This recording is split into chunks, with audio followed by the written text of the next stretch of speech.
So good afternoon, and thank you very much for joining this webinar in this maybe lockdown context for most of us. So for a better understanding and to avoid the background noise, please mute your microphone. The webinar is recorded and we will send you the replay and the presentation support in the coming days. So the topic of the webinar is the recovery plans. So European recovery plan at regional level, but also national recovery plans, and how these recovery plans take into account the climate issues. So the problematic is it possible to have a sustainable and resilient economy with this recovery plans? So for this webinar, I will moderate the session. So I'm Jouairyatou, Wague, and I will introduce myself in a few minutes. And we have three other speakers in the panel. Eloise Bodin from IEEP, Thomas Pellerin-Carlin from the Jacques Delors Energy Center, and Jacques Gabbatiss, sorry for the name, from the CarbonBrief, who will present you each specific point of this recovery plan. So,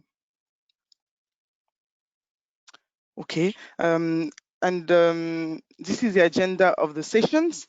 So I would introduce quickly the topic with a glance for climate issues, and then each speaker will present its focus, and the idea is to go from the definition and the analysis of the current recovery plans to the way we can follow, track, and monitor the implementation at national level.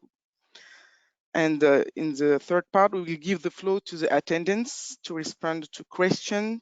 So you could use the chat box to ask questions during the presentation, and we will answer during the question and answer sessions.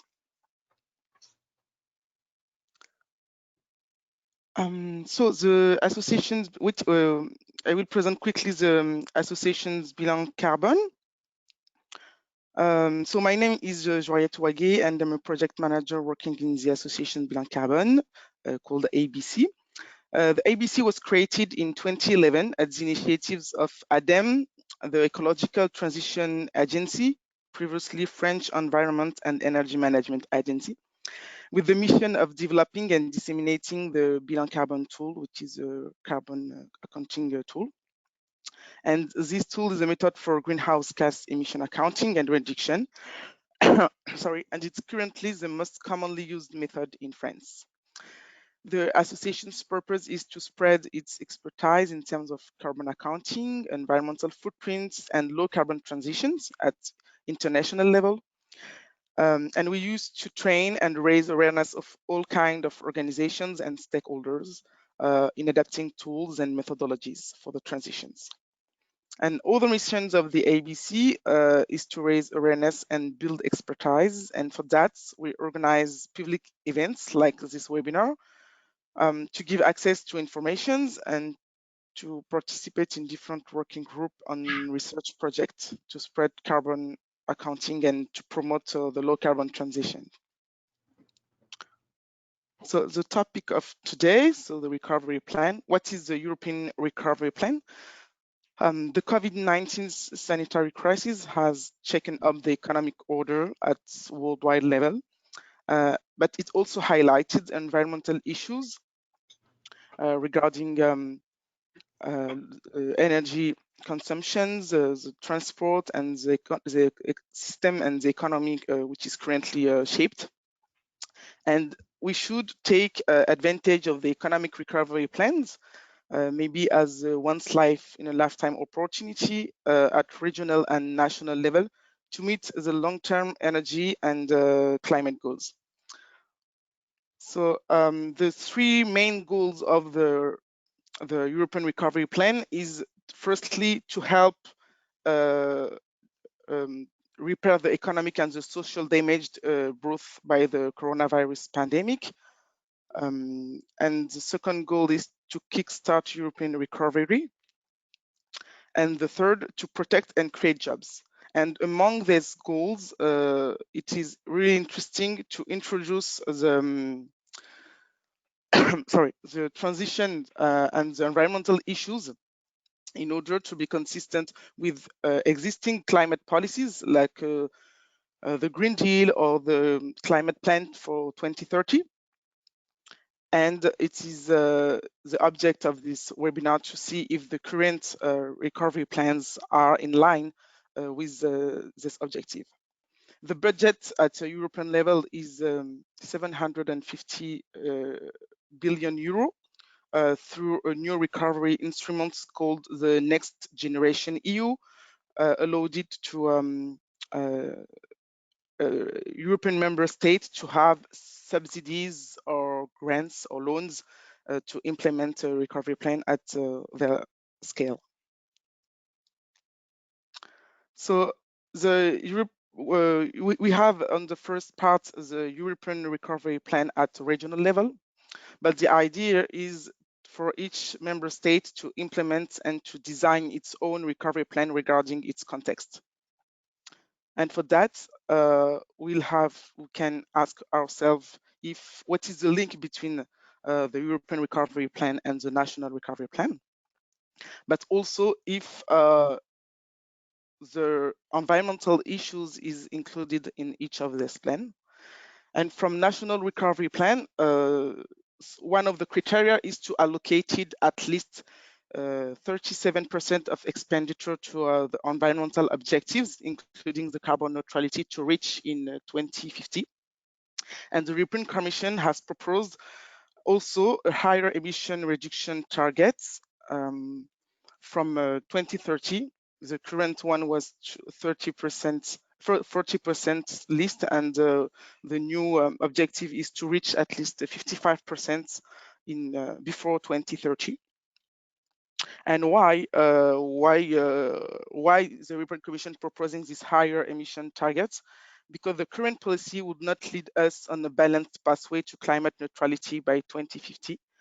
And it will result on an acceleration of the reduction after 2030. So the economic recovery from the COVID-19 pandemic requires a massive boost of investment, and doing so in line with the increased climate ambition will provide a better result to reach the long-term sustainable growth. And finally, we still have on some recovery plan subsidies regarding the most emitters sectors like fossil fuels and other energy. And the way is to find a good balance between environmental sustainability, productivity, fairness, but also economic stability, with maybe some sectors which will not be longer available in 2050. So to respond to this question, I will give the floor firstly to Eloise Bodin from IEEP. So Eloise.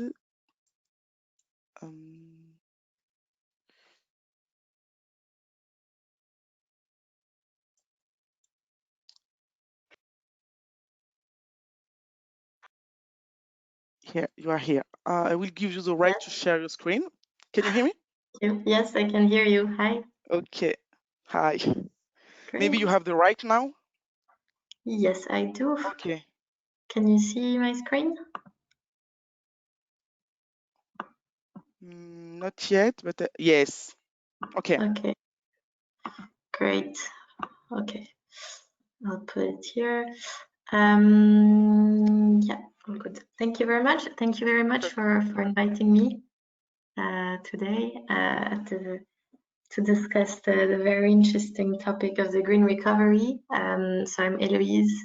I'm a policy analyst at the Institute for European Environmental Policy.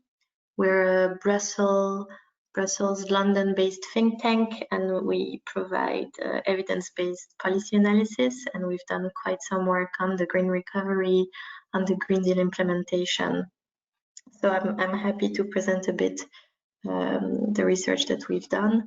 I'll start by talking a bit about the EU recovery plans, but you already mentioned it a bit, and then I'll present what we've done on the topic, but also what other researchers have produced on what constitutes a green recovery. So if the slides will change. So as we know by now, the COVID-19 pandemic has created a major economic crisis, leading to massive unemployment and general economic uncertainty. And contrary to the 2008-2009 crisis, this time there's been major change in the semantics, but also in the cornerstone principles of the European Union. So for instance, the Growth and Stability Pact was put aside during the crisis. It's the pact who sets the deficit rules, the debt rules. So the narrative is changing, is evolving. A new concept of competitive sustainability was introduced by the Commission with 4 dimensions, so economic stability, social fairness, environmental sustainability, and productivity and competitiveness. This is quite new. The EU is going beyond economy and is looking also, is trying to have a more holistic approach, even if we're not there yet. And so this was mentioned in the introduction, but 30% of the funds available under the Next Generation EU recovery instrument and the EU budget will have to be focused on climate-related activities, and all of EU expenditure needs will need to be consistent with the goals of the Paris Agreement. Another key element will be the principle of do no harm, which will have to be respected. So the do no harm principle, it's a precautionary principle. So if certain activities are likely to harm the environment or the climate, then they cannot be funded by the recovery. It's not sure in practice how it will work, but it's good that it's there. So because of the COVID-19 and with the recovery plans, there's major changes in the governance of the EU. There's more power now to the European Commission to push for a structural reform. So the member states will submit their plans. They can start now, but they have till April to submit their plans, and the process will be directly linked with the semester. And this changes a lot of things because under the semester process, the Commission gives recommendation to member states every year, and now it's linked to funds. So there's more motivation for the member states to follow the recommendations. And the member states will have to give evidence that they're doing structural reforms to access the recovery funds. To help in that, the Commission created a Directorate General for Structural Reform, called DG Reform, that will help the EU countries carry out those reforms to support job creation and sustainable growth.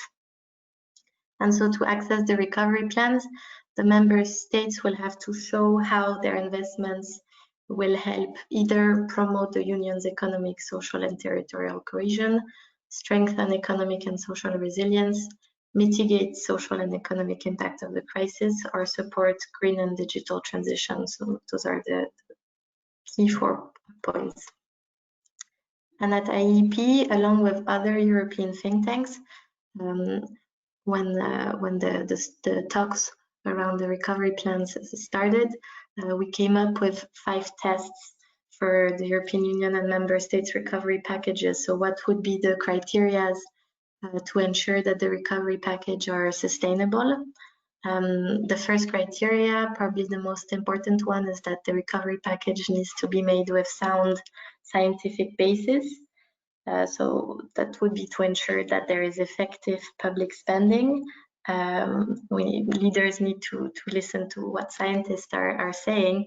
And in fact, according to the Eurobarometer, 83% of European citizens say that scientists are the most trusted source of information. So there's also democratic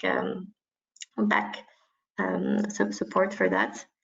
An important criteria as well is resilience. So the recovery package needs to address vulnerability at its very root. They need to strengthen not only economic resilience, but also social and ecological resilience to cope with multiple shocks. We know that the COVID is not the only shocks that we'll be facing climate change, biodiversity loss are big ones, so we need to ensure that the package bear that in mind. The third criteria is equity and solidarity. We need to prioritize support for vulnerable households, communities, regions, and countries. So we need to strengthen solidarity between the most well-off European countries and those who are the most affected, who are the further behind. Then the key thing is to push for transformation. In the 2008 economic crisis, the global stimulus failed to achieve a systemic, lasting change. This time, those recovery plans ideally would lead to the emergence of new sustainable practices and technologies, reconfiguration of established systems. And then finally, what's very important, of course, is the scale. Now we know the amount of money that's on the table, but it is still unclear how much of the funding will be dedicated to green, neutral, brown measures. We need unbiased information from the Court of Auditors on the existing and upcoming plans.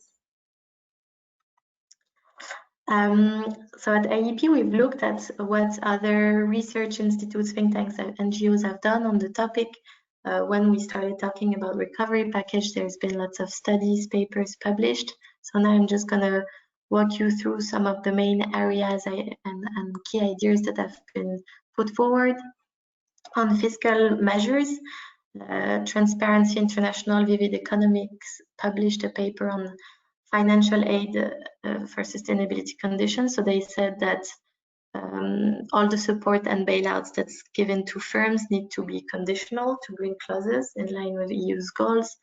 Companies must set and report on indicators and targets. Unfortunately, this has not always been the case, as we know now.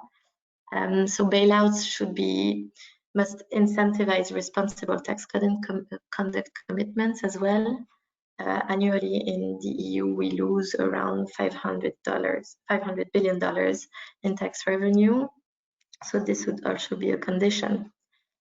SCI and IISD published a paper on fossil fuel subsidy reform, saying that governments need to eliminate or at least reform fossil fuel subsidies, which are valued at around 39 billion euros. This could help cover the cost of the transition and help also in the fair transition. And Bruegel published a paper on environmental taxation. That's also a very important topic because environmental taxation is very low in the EU and it's actually been decreasing a bit over the years. So the EU should trigger market adaptation to a future context of higher carbon prices through environmental taxation. That's an idea pushed forward by Bruegel, but also by many other think tanks or research institutes. There's also studies that show that if we decrease labor tax and increase environmental taxation, it can create jobs while reducing environmental harm. Another key idea is recognizing the value of ecosystem services. So Smith School of Enterprise and Environment talk about natural capital investments, how the COVID-19 pandemic showed that we need to protect biodiversity. Of course, we knew that before, but it published a study on that and called for a natural capital investment for ecosystem resilience and regeneration, saying that it would provide high economic multiplier with positive climate impact.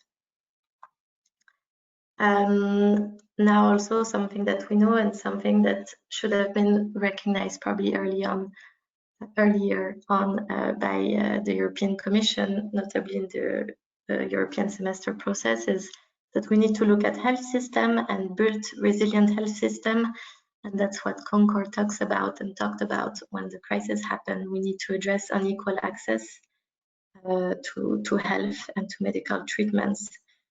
So they're calling for the European Union and member states to promote health systems that are more resilient, but also to help out developing countries in that area. Also, an important part is research and innovation for the green recovery, and Jacques Delors Institute and E3G have advocated for an increased role for R&I in the recovery. Notably, Jacques Delors said that the renovation of energy inefficient dwellings could boost sustainable construction industry while providing more efficient housing. And E3G proposed providing support to the second best projects that would not win Horizon Europe, but that are deemed valuable and viable. So yeah, to conclude, I mean, there's many things that can be said on the green recovery. What's sure is that we need to make sure that this recovery pushes for systemic change, and we need to look at transformation as an opportunity rather than as something that's negative. It can be positive, it can create jobs, it can be good for well-being and reduce inequalities. What we know is that the devil will be in the details of the green recovery plans. We must avoid harmful investments. Unfortunately, there's already been some harmful investment done. We should also have an independent assessment of the recovery plans. This could be done by the European Court of Auditor or another institution, and this could help fuel democratic debate because citizens have not been much consulted in the recovery plans. As said before, it's crucial to invest in R&D for well-being and sustainability as part of Horizon Europe and the green recovery, with live demonstrations of sustainability solutions. Another key point will be tax reform, and finally aligning the different EU policy processes so we have coordinated recommendations and monitoring, and so it's more easy for the member states to implement the different recommendations. And I'll stop here. Thank you very much for listening to me. Thank you, Eloise. If you have any question about Eloise's presentation, do not hesitate to write it in the chat. And now I will give the floor to Thomas. Okay, maybe you should have the rights to share your screen, and you are the new presenter, Thomas. Yeah.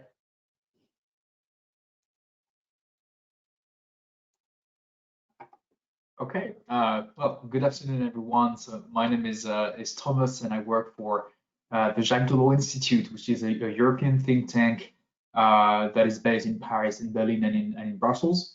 And we've been working specifically on energy policy for a couple of years now. And obviously, the big topic today is what do we do in the current context of the COVID-19 health crisis and its economic impact to ensure that we have what is now often called in Brussels a green recovery. Thomas, sorry. Yeah. Are you using two screens? Yes. Okay. Yes. Can you share the other screen to have the full vision of the slide? Yes. Thank you. Absolutely.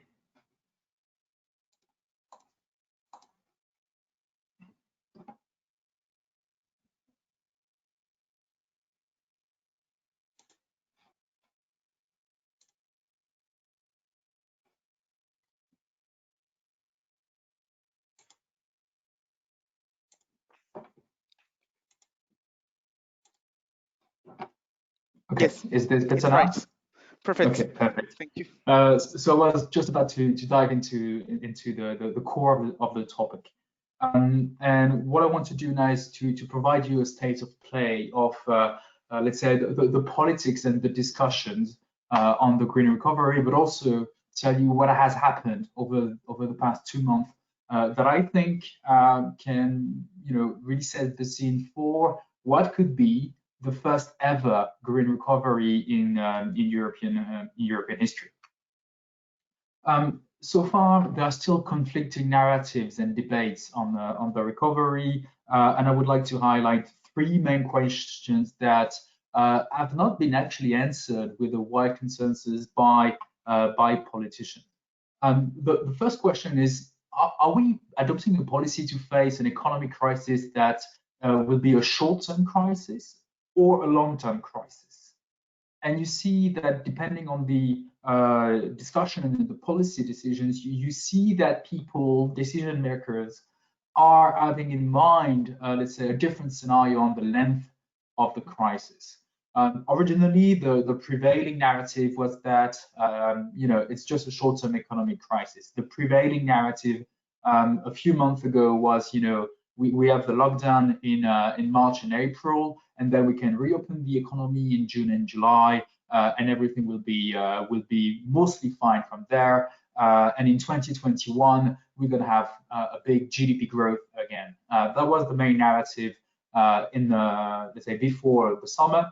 And the current policy discussion that have just been highlighted by the previous speaker are actually largely based on this idea, which is let's say a bet more than a prediction, because it so happens that I am myself speaking to you from France that is currently in lockdown. We also have a lockdown in Ireland, and lockdown-like measures being implemented in several member states, with also an impact that we are seeing in Central Eastern Europe that we did not see actually during the first wave of COVID-19.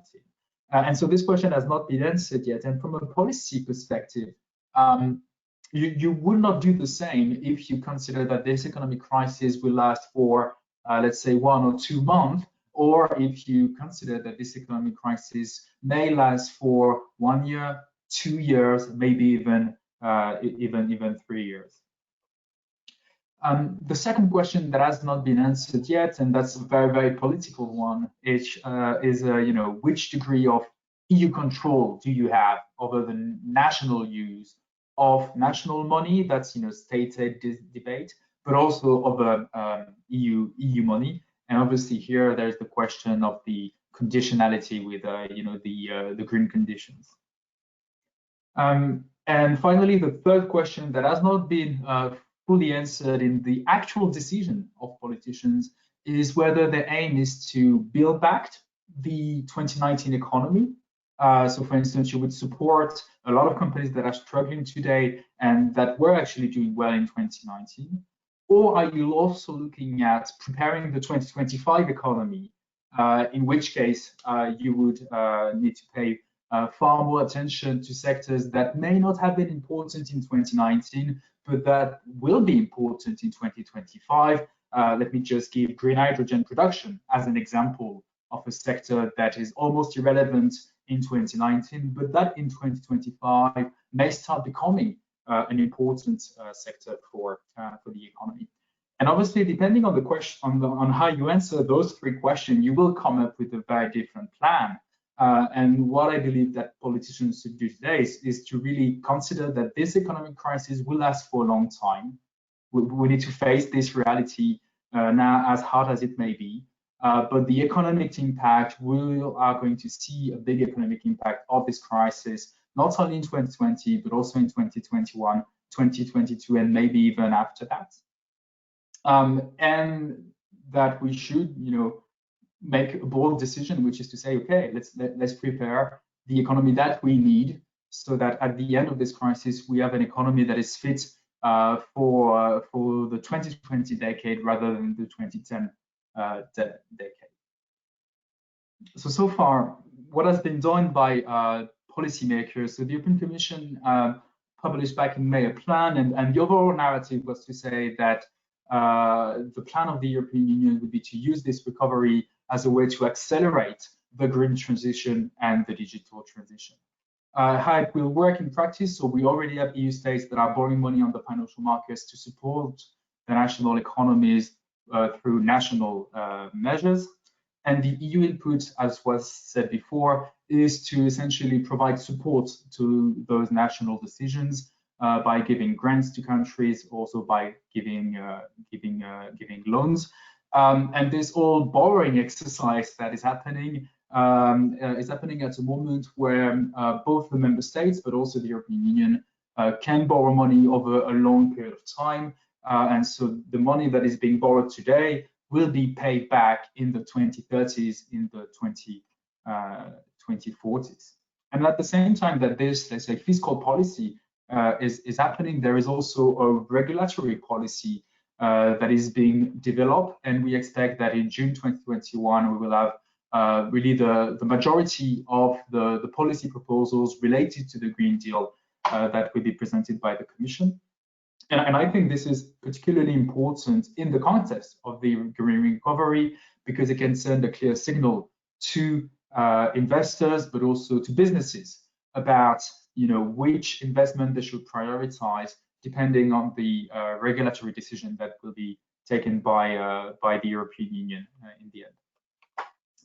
So where we are now today, I think we're at an interesting moment, because first, we already have the EU borrowing money. And we know that the EU has been borrowing money last month. It has been borrowing 17 billion euros, which is significant. And what is fascinating to me is that the interest rate that the EU got for this borrowing that happened last month is a negative one. It is actually a significantly negative one. So last month, the EU borrowed money for 10 years. So this money will need to be paid back in October of 2030. And the interest rate that it got is minus 0.24%. So that is extremely low. Beyond that, we also have had a lot of consultants and experts that have been working to try to identify investments, so areas, concrete projects, concrete sectors where public money could be invested to enable a green recovery. And I just want to highlight two pieces that I think people should have a closer look at. The first one was published in September by consultancy Ernst & Young, and what they identified were 1,000 shovel-ready green projects. So here we're talking about projects that have a cost in the range of a couple of million euros, tens of millions of euros. So very concrete, detailed project like a wind farm in the north of Poland, for instance. And they have identified all those projects that can be invested in. And that can start creating jobs and also making our economy greener, as of actually next year. And the second, in my view, complementary piece was done by Capgemini Intel, where they have looked at 55 clean technology where you would need a lot of investment if you want to put Europe on track to reach climate neutrality by 2050. And obviously, from a policy perspective, this is almost the perfect situation. I mean, you can borrow a lot of money at a negative interest rate, and you know where to invest this money to get either a short-term boost to the economy, but in a way that also makes it greener, but also to have this kind of more structural investment that you can fast forward today in order to make sure that you develop the technologies and the innovations that will help the economy recover, but also that will help Europe to become more competitive and more structurally green in the years to come. And so that's the context in which member states are preparing what in EU jargon is called the recovery and resilience plans. So what they want, where they want to invest the money that they will get from the EU. And I just want to end with a concrete recommendation, which is on identifying all the win-win projects, all the projects that at the same time can provide a macroeconomic stimulus and at the same time can help the economy greener. So I use this Venn diagram just to show how it would work. And so in blue, you have all the projects that can provide an economic stimulus. For instance, if you build new highways, that's a way to provide a macroeconomic stimulus. It's not a way that makes the economy greener, but it still provides a boost to the GDP. In yellow, you have the projects that are important for a clean energy future, but that are unable to provide a stimulus in the short term. It doesn't mean that you should not invest in them, quite the contrary, but it means they should not be the priority if you are looking for the short-term boost to the economy that most policymakers are looking for now. And in green, I just highlighted a few examples of projects where actually you can do both, when you can have a quick boost to the economy in a short-term manner while making it greener for the long term. And I guess my last point will be that those projects now have already been largely identified. So the existing projects are now well known. What is needed, in my view, is an impetus to create new projects. to make sure that we have project developers and businesses that are actively seeking these kind of green recovery projects to create them. And this is, to me, the what I believe should be the priority in the month to come. So we have green recovery projects to invest in, not only in 2021, but also in 2022 and later if the economic situation continues to worsen. Thank you.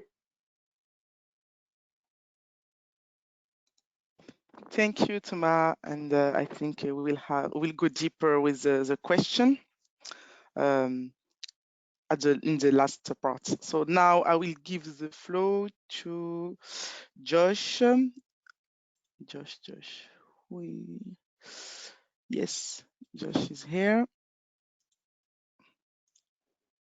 Okay. Can you hear us, Josh?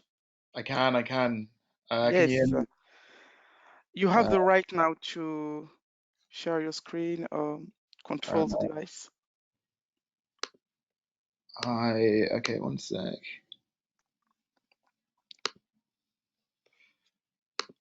Okay. Okay, so yeah, thank you for having me, and thanks for those talks. I'm going to be talking specifically about something that we've been working on at CarbonBrief. For people who aren't familiar, CarbonBrief is a climate change and energy website based in the UK.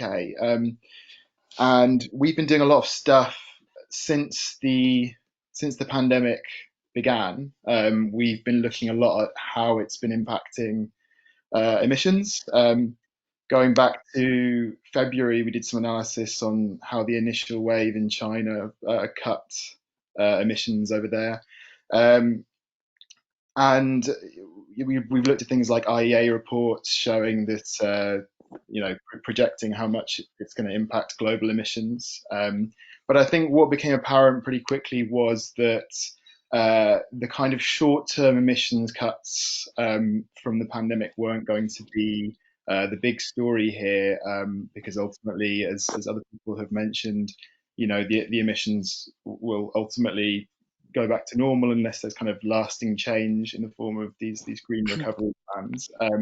So we realized this sort of green recovery was going to be the big climate story of this year, and we wanted to work out if we could keep track of what countries were announcing and how much they were announcing in terms of how much money they were announcing in total and how that compared between countries. This is a harder thing to do than it sounds. The money being announced, large amounts of money announced all over the world, but governments don't always kind of make it easy to understand where the money is going, and it's kind of often announced as a mixture of spending, tax breaks, different forms of spending, so it's kind of hard to keep track of. But we got down to it, and this is what we've made so far. So if you can see on my screen, we've made this interactive tracker, which I would encourage you all to check out. I will just sort of walk you through what we've done. So primarily we've looked at European countries and the EU, but we've also got other countries as well. We've got Chile, Colombia, South Korea, Nigeria, New Zealand. So we've tried to sort of broaden our focus. And what we've done is we've tried to divide up the spending into categories, into the sort of sectors that the spending is aimed at. We've kind of included a description of what the government said it's going to do with this money, how much the money is and what form it takes, as well as kind of looking at when the kind of time scale that this money will be spent over. So I think initially something we wanted to do, the kind of immediate question that arises is how these pots of money compare between countries. So what sort of constitutes like a large amount of green stimulus? That's kind of, like I say, that is harder to do than we initially thought, because sometimes countries aren't giving a number straight away, or sometimes if it's coming in the form of tax breaks or new regulations, it's hard to place an exact number on how much this will be. So for now, we're kind of just keeping track of it, and we'll sort of decide how we're going to use all of this data in the coming weeks and months. We kind of thought initially, when governments were announcing bailouts for the economy, to sort of, in an initial round of spending, for example, in the UK, we had the furlough scheme to save a lot of people's jobs. We didn't include those, just because those are the kind of initial short-term response to coronavirus. We're looking more at the kind of long-term green recovery packages that have since been announced by government. And we've also not included bailouts for fossil fuels. A lot of people we've talked to are quite keen to kind of compare how much the green spending was in comparison with fossil fuels, which is understandable. That is something that other places are doing, and we're trying to keep track of that as well. We've also just get down here. We're also writing sections of text about each country, so we're kind of using that to compare how fossil fuel spending compares to renewables and clean spending. But we personally haven't done that comparison. We have, however, got this analysis from Vivid Economics, and you can see that this is a bit out of date now, but generally speaking, the green recovery spending is being outweighed by brown spending in fossil fuels. So that is definitely something to keep an eye on. And I mean, a good example of that is airline bailouts as well, which the NGO Transport and Environment have been keeping track of. I think last time I checked, global airline bailouts for something like 33 billion. So it's quite considerable. In terms of the kind of trends that have arisen from our tracker, there are definitely some. This definitely speaks to Thomas's presentation. There are definitely certain sectors that are seeing a lot of focus. So the kind of green area in the middle of that Venn diagram. There's been a lot of talk from governments about investing in home retrofitting and energy efficiency measures in buildings. I think because there are just a lot of jobs available in this sector, a lot of jobs that can be created. And also enormous energy savings, and that can have real climate benefits as well.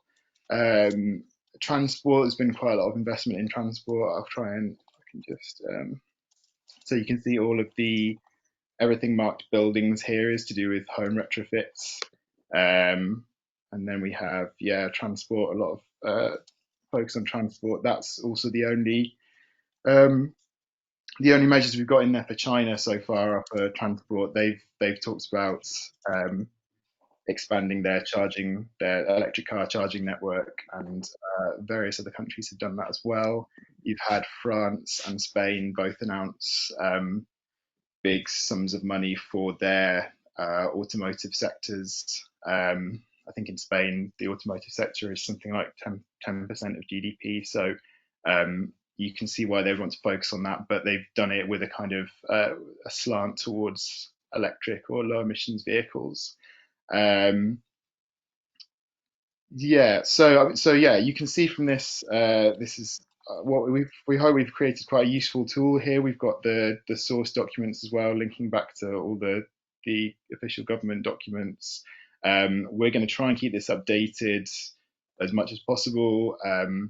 We are aware of other organisations doing similar things, but if anyone watching this has any recommendations or thinks there's any countries that have announced big stimulus packages that don't appear on here, then please do get in contact. I'd love to hear from you.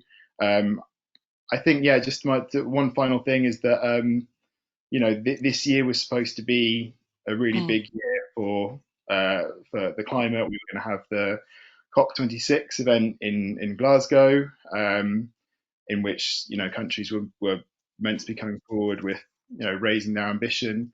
That has obviously failed to materialize because of COVID, but this hopefully this kind of push for green stimulus spending in Europe and beyond will push us forward into next year and make next year the big climate year instead. That's what we're hoping for. But yeah, that's all from me really. So I'll leave it there.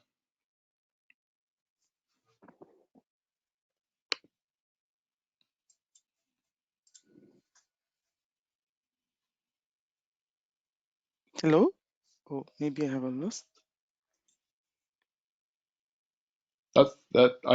Sorry. Can you hear me? You have a shortcut, yes.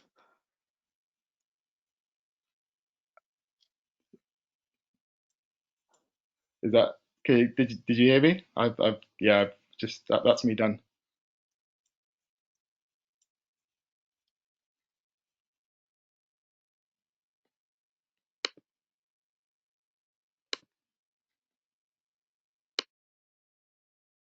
Josh?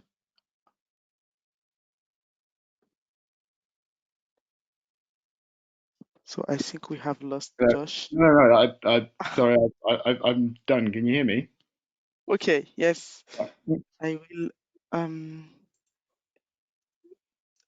Okay. So we can go through the question on the chat. Just share this part. Okay.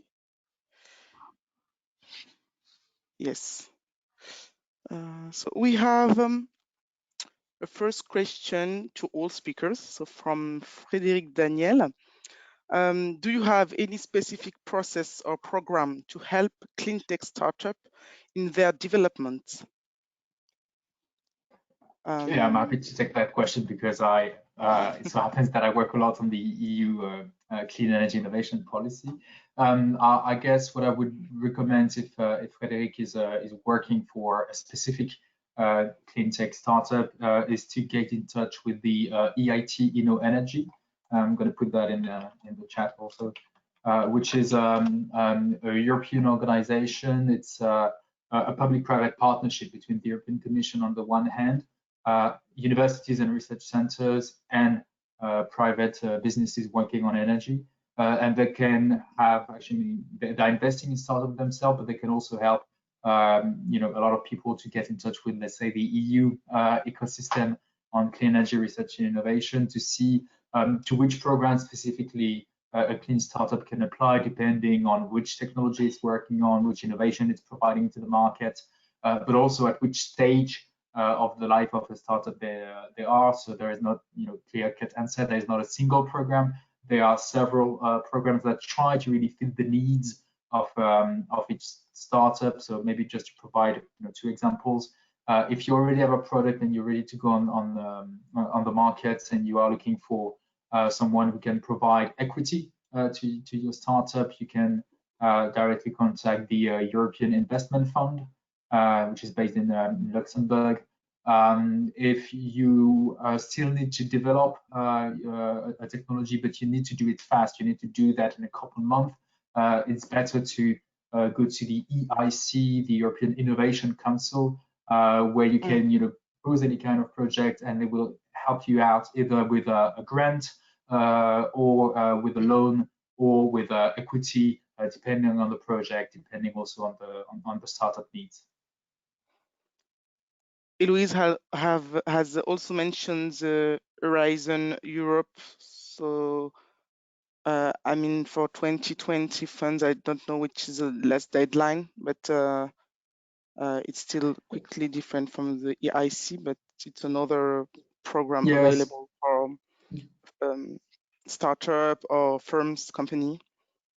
Yeah, absolutely. There are still calls that are open, but here the process is a bit more cumbersome. So they tend to fit more the needs of research centers or of big corporates that are developing, a demonstration project that will take several years. While if you are a clean tech startup, I mean, depending on Frédéric's startup, but I'm assuming that it's the kind of early stage companies that need to have a quick answer. And for that purpose, the European Innovation Council is a better fit usually.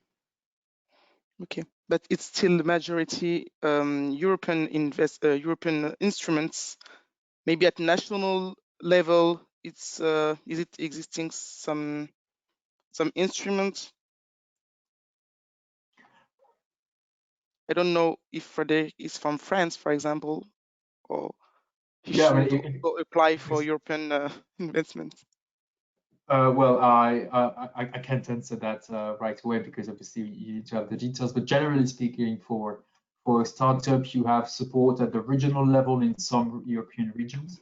Assuming that Frédéric is startups is based in France, you can go to the BPI, the Banque Publique d'Investissement, that can help out. But to be fully transparent with you, I'm more of an expert on the EU side than on the French side, even if I happen to be French.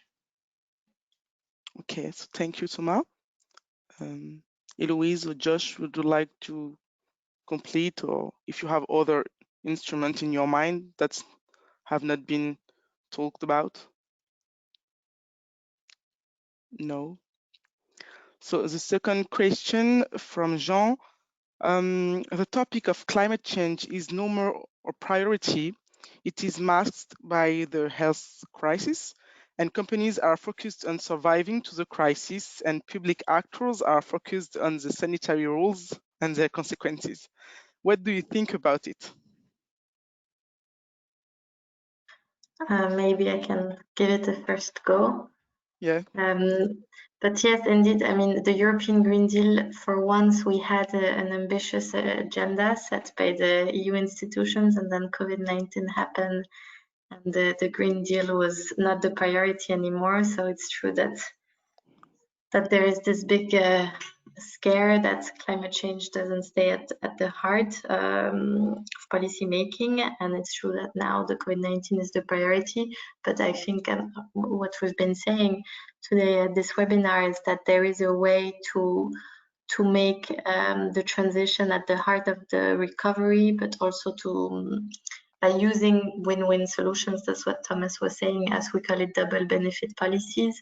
But we can have policies that are helping the economy recover while protecting the environment, while creating green jobs. So there's a way to answer all the problems together. It's not easy, but we can answer the sanitary crisis while protecting the environment. It's possible, but indeed there is the risk that it's not priority anymore, and maybe in many member states.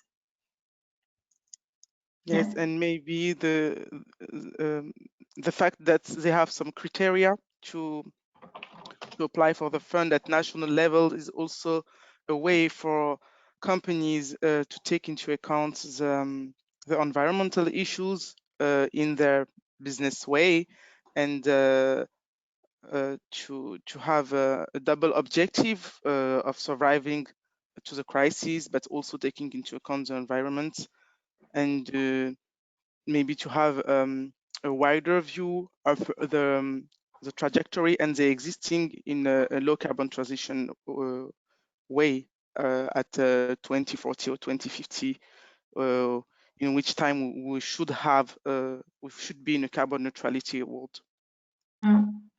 Yeah, the recovery needs to, I mean, the governments need to favor the companies that are showing ambition. Also, the EU needs to give fundings to the member states that show ambition in terms of climate, biodiversity protection. It needs to be economically interesting for companies to have more sustainable practices. That's for sure. Yeah, if I may try to provide some data to back, or actually to counter, I believe, the opinion of Jean. By the way, if you can allow me to share my screen so I can show the data, that would be helpful.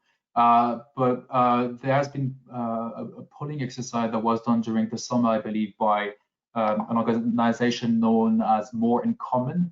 And I find really their results fascinating, because what they are showing is that despite the health crisis that we're living through today, and despite the economic crisis, the protection of climate and the environment is still extremely important. I mean, it's still actually a priority in the eyes of European citizens. And this to me is fascinating. If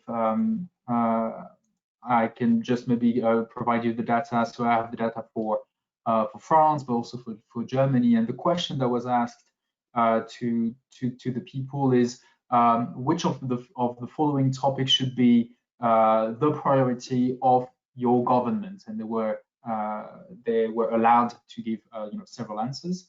And obviously, unsurprisingly, improving the health system was seen as the #1 priority by a lot of people, for instance, in France or in the Netherlands or in Poland.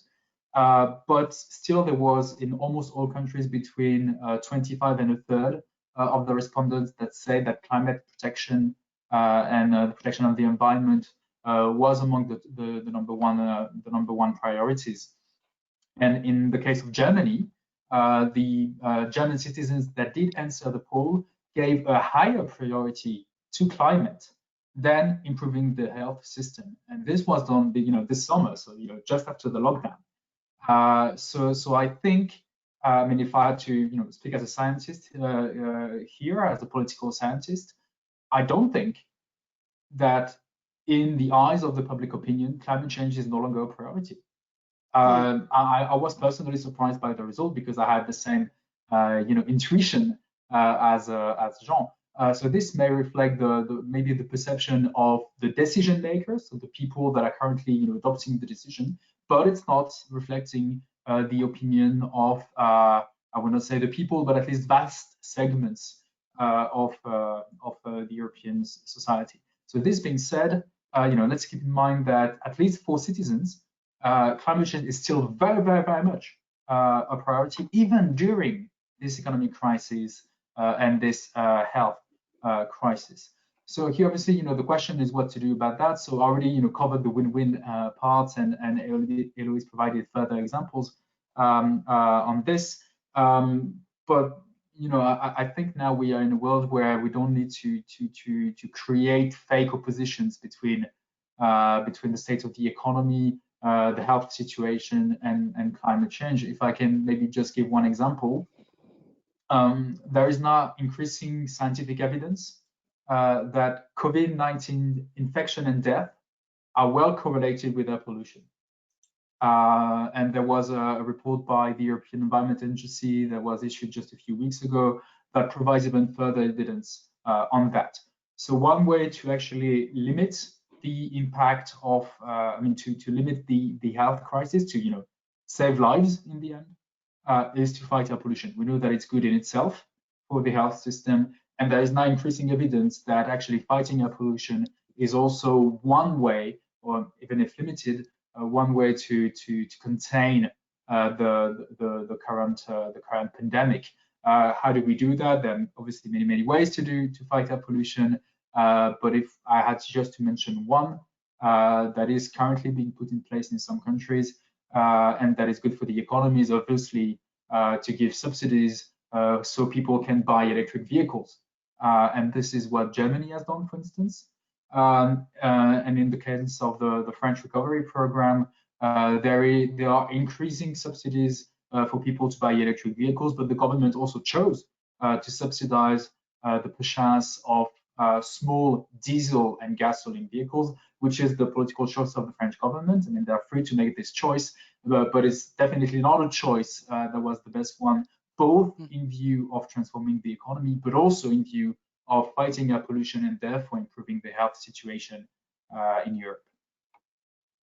Thank you. I totally agree about the citizens' interest for the environment, and I would like to ask Josh's opinion on that, because maybe your tool is more intended to eradicate people about climate issues, but do you think you should disperse it around citizens and is it intended only for organizations, but maybe citizens should be interested to have to follow or to track their government recovery plan? Yeah, well, I hope hopefully we've made it accessible enough that anyone can read it. I think maybe people don't necessarily think about sort of buzzwords like, you know, green stimulus and green recovery, but certainly I don't know. I can speak from the UK perspective, particularly. There has been a lot of talk. I mean, the Conservatives and our Prime Minister Boris Johnson has made a big deal out of their green recovery pledges. Their scheme for to help improve the housing stock and to give out grants to help people improve the energy efficiency of their homes. Boris Johnson recently made a speech that said the UK is going to become the Saudi Arabia of wind power. So definitely, I think it's clear that this messaging resonates with people. And I think, yeah, in response to the question, you know, these kind of responses obviously have come out in response to coronavirus, these green recovery ideas, but a lot of the places releasing big green stimulus packages were already, you know, planning or were already setting net zero targets or you know, talking about climate change a lot. So it's not, these aren't exactly new ideas that have happened because of coronavirus. You know, hopefully they would have been in the works anyway, and coronavirus has kind of has sort of catalyzed them. South Korea had an election in I can't remember in April, and they were already talking about you know, a Green New Deal plan that's been kind of repackaged around coronavirus recovery, but that was what the winning party, that was the platform the winning party you know, won on. So yeah, I hope that, you know, there is an appetite. It does seem, yeah, certainly from polling, that there is an appetite for these things from a lot of people. Okay. I have a question maybe for Thomas and Eloise, because you talked about the narrative around the recovery plan, and it was very interesting. And on that way, I'm wondering about the existing heterogeneity between the member states in Europe. And for example, for Eastern countries like Poland, if maybe we couldn't find a shovel-ready project, it's a kind of inequality between member states. Well, actually, in the study of Ernst & Young that I did mention, you see that there is no East and West divide when it comes to identifying green projects. If my memory serves me well, I think the country of all the EU member states, the country that had the greatest amount of projects per capita was Croatia, just to highlight that. So I think we need to debunk a few myths about Central Eastern Europeans. I mean, they are engaged in the green economy and even Poland to some extent, but Poland is not representative of the 11 or 12 EU member states that are in Central Eastern Europe. So if you look at Croatia, for instance, Croatia has a tremendous potential, especially when you look at shipping projects. So linked to the maritime industry. They also have a great solar potential, obviously, in Croatia. If you look at a country like Poland, especially in the north of Poland, there is a great offshore wind potential. Slovakia is one of the best countries in Europe when it comes to geothermal energy.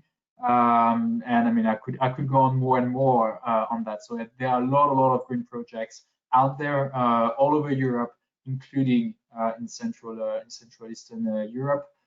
What is lacking in the case of Poland, which is a very specific case, I just want to underline that once again, Poland is not representative of Central Eastern Europe as a whole, is the reluctance in Poland of some, and I emphasize some, members of the current Polish political elite. But even in Poland, things are moving super fast. I mean, a few months ago, Poland was against climate neutrality and still talking about having coal mines that could run forever. Now the current Polish government is talking about climate neutrality for Poland, not in 2050, later, without a precise date, at least to my knowledge. They have put in place a governmental program that was developed by Michał Kurtyka, who is the current climate minister in the Polish government. This includes a massive increase of offshore wind energy. I don't remember the exact figure, but we're talking about 8 to 10 gigawatts of offshore wind alone. That's a lot, especially for Poland. They have reached an agreement with the trade unions to close all coal mines in Poland by 2049. And so maybe just to serve that as a provocation, in Poland, they are now talking about closing all the mines, all the coal mines by 2049, while the United Kingdom is now talking about opening a new coal mine. So if you take just that, I mean, it's a provocation of my side, and this, is not telling the whole story. I understand that, but we're living in a world where the current Polish government is deciding to close all the coal mines by 2049, while the current British government is preparing to open the next COP, while also preparing to reopen a coal mine in the UK. Okay.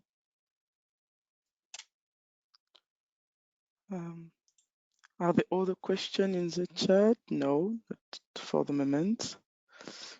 Do you think that the situation with the pandemic through 2020 and maybe in 2021 will make a change on the recovery plan? So Eloise has mentioned that countries has until April 2021 to submit their plan.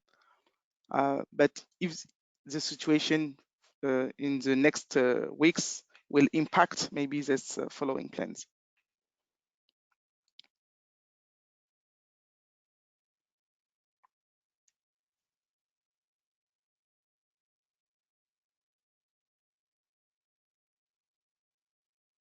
I could maybe give it a try.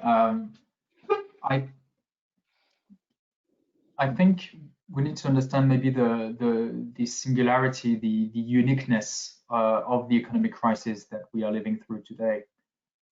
Usually, most economic crises, most economic recessions we have had in the past were mostly, let's say, dealing with a problem in the demand side of the economy. So essentially, the supply side of the economy was doing well. It was the demand that was struggling, and we know how to deal with that. There are other crises in the past that have happened when you had problem with the supply side of the economy. What makes this economic crisis unique is that we have a problem with both dimensions. So we have a problem in demand because people are postponing consumption and sometimes just reducing consumption.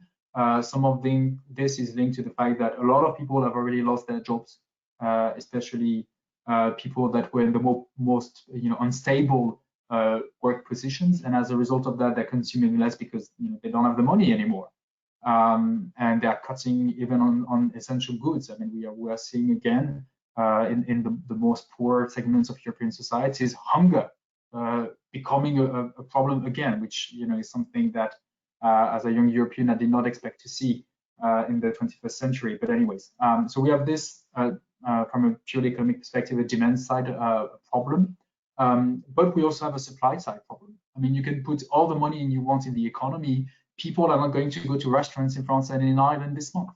And we need to deal with the two problems. So I guess maybe as a policy recommendation, I would say that what European decision makers, both at the EU and the national level, are doing to deal with the demand side of the problem is largely okay.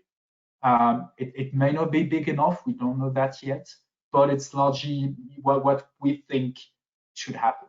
The real challenge is to look at the supply side, and this is especially important for greening the economy. For instance, one of the big, let's say, problems for the uptake of building renovation is the shortage of skilled workers in specific regions. And this is definitely something where more public intervention should happen in order to make sure that you also look at the supply side of the economy, and that, hopefully at the end of this economic crisis, we have made the right investment to make sure that everywhere in Europe, in all regions, we have enough skilled workers that are able to do quality building renovation in the region. So I think to answer your question, let's also invest time, energy, money, and brain power to see what we should do to help also the supply side of the economy. And that's where having some conditionality in state aid can be useful.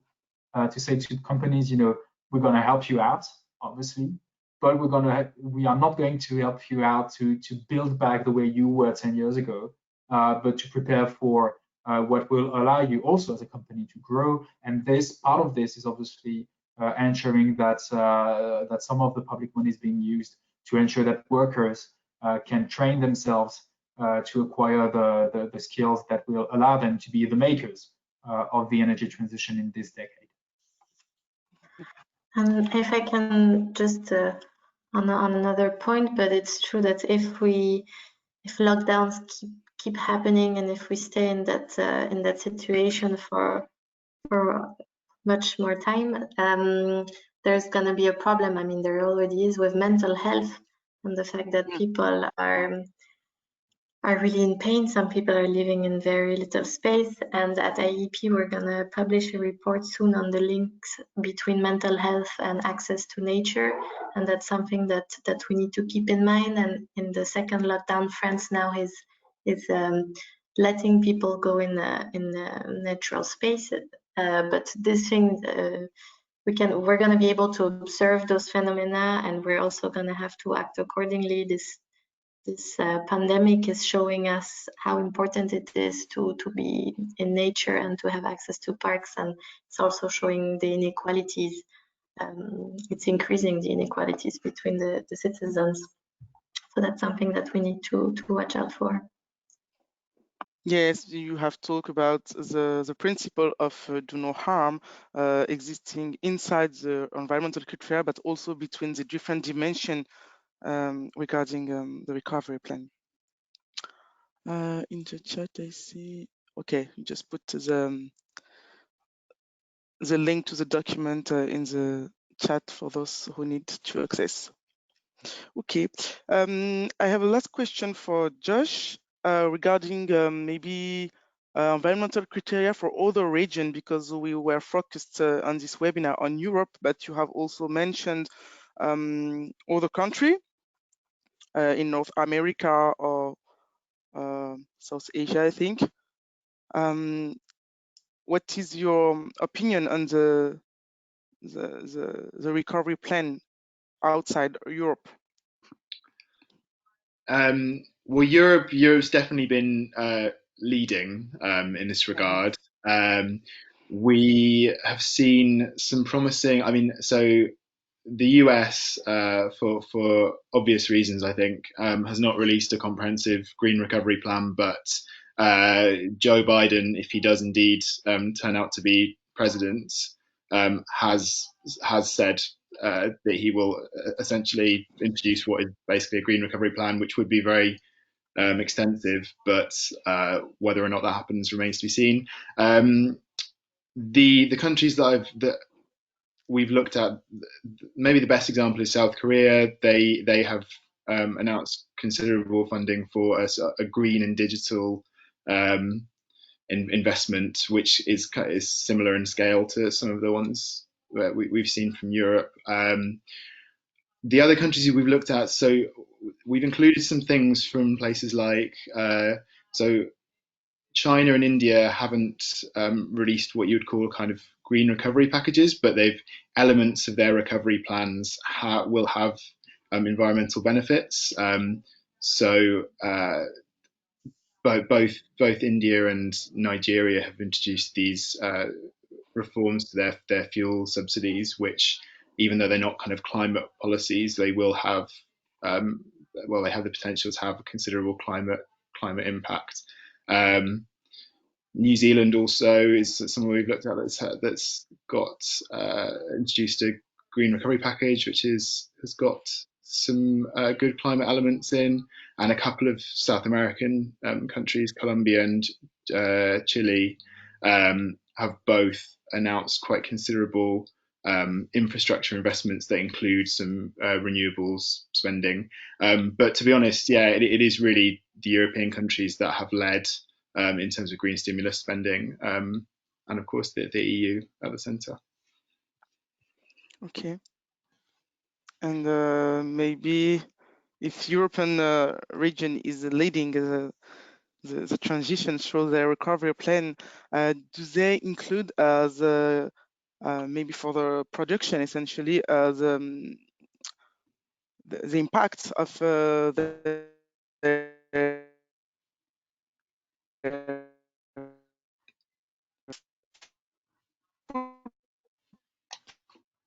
with the other region and countries? Sorry, I don't know if it's my connection. I missed what you said there. Also me, yeah.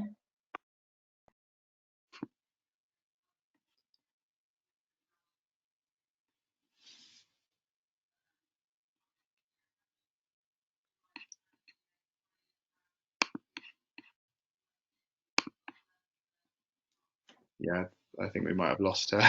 Yeah, but actually, Josh, if I may, I have a question for you on that. So let's assume that Joe Biden wins. How likely do you think it would be possible to have a G7 meeting or G20 meeting that will try to tackle the green recovery? So I'm thinking, of the effort that was done back in 2008, 2009 by I think the G20 at the time, in order to ensure some international cooperation on the recovery plans of the time. So my question to you is, do you feel there might be enough, let's say, appetite by other G7 or G20 member states to discuss this if both the European Union and the US were to push for this agenda? I would hope so. I feel like there's the kind of momentum that's been building in the past couple of months has really been towards sort of climate ambition. And even if Joe Biden can't kind of do all of the sort of domestic climate policies that he's pledged because of US politics being what they are, and a Republican-controlled Senate and what have you. He did make a big deal out of being an international leader once again. Reinstating the US as an international leader in climate change. So, yeah, I would hope that following the kind of the commitments we've seen recently from China and Japan. Can you hear me? Hello. I have some trouble. Oh, okay. Sorry, I have some trouble with the internet. So I don't know if you have understand my question totally.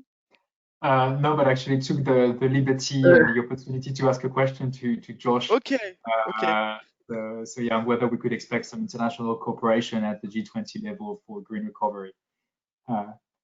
Yeah, I mean, yeah, I would say I'm not an expert, but in the kind of, yeah, in terms of given recent sort of momentum around this issue, I would hope that it's something that will be prioritized.